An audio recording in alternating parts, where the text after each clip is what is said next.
गुन्हे शाखा घटक 3चे सहाय्यक पोलीस निरीक्षक सर्जेराव पाटील यांना गोपनीय माहिती मिळाली होती की सुरेंद्र पाटील राहणार डोंबिवली कल्याण याच्याकडे बेकायदेशीर हत्यारे अग्निशस्त्र आहेत. त्या अनुषंगाने घटक 3चे पोलीस निरीक्षक अजित शिंदे आणि त्यांच्या टीमने एसीपी शेखर बागडे यांच्या पर्यवेक्षणामध्ये कारवाई आयोजित केली.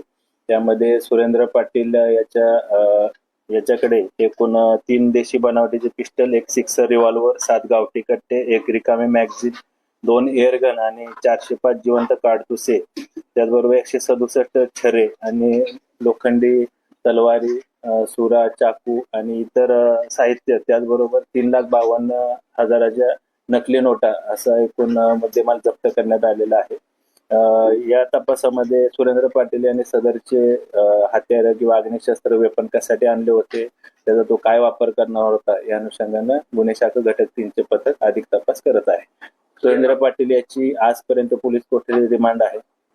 ही जी शस्त्र आहेत त्यानं कुठून खरेदी केली आणि त्याचा काय वापर करणार होता त्याची तपास अजून सुरू आहे. त्याची आजपर्यंत पोलीस कोठडी रिमांड आहे. त्याचा मान्य न्यायालयाला विनंती करून अजून पोलीस कोठडी रिमांड वाढवून घेऊन त्या अनुषंगाने पुढील तपास आम्ही करणार आहोत. तो तपासाचा भाग आहे. त्यामध्ये जी कायदेशीर कारवाई केलेली आहे, पंचनामा वगैरे करून आणि शस्त्र जप्त केली. गुन्हे शाखा घटक 3चे सहाय्यक पोलीस निरीक्षक सर्जेराव पाटील यांना गोपनीय माहिती मिळाली होती की सुरेंद्र पाटील राहणार डोंबिवली कल्याण याच्याकडे बेकायदेशीर हत्यारे अग्निशस्त्र आहेत. त्या अनुषंगाने घटक 3चे पोलीस निरीक्षक अजित शिंदे आणि त्यांच्या टीमने एसीपी शेखर बागडे यांच्या पर्यवेक्षणामध्ये कारवाई आयोजित केली.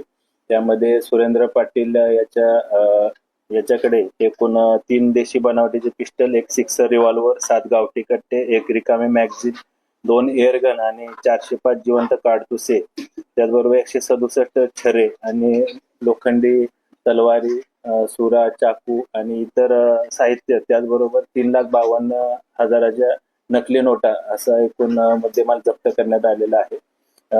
या तपासामध्ये सुरेंद्र पाटील यांनी सदरचे हत्यार किंवा अग्निशस्त्र वेपन कशासाठी आणले होते, त्याचा तो काय वापर करणार होता, या अनुषंगाने गुन्हे शाखा घटक 3चे पथक अधिक तपास करत आहे. सुरेंद्र पाटील याची आजपर्यंत पोलीस कोठडी रिमांड आहे.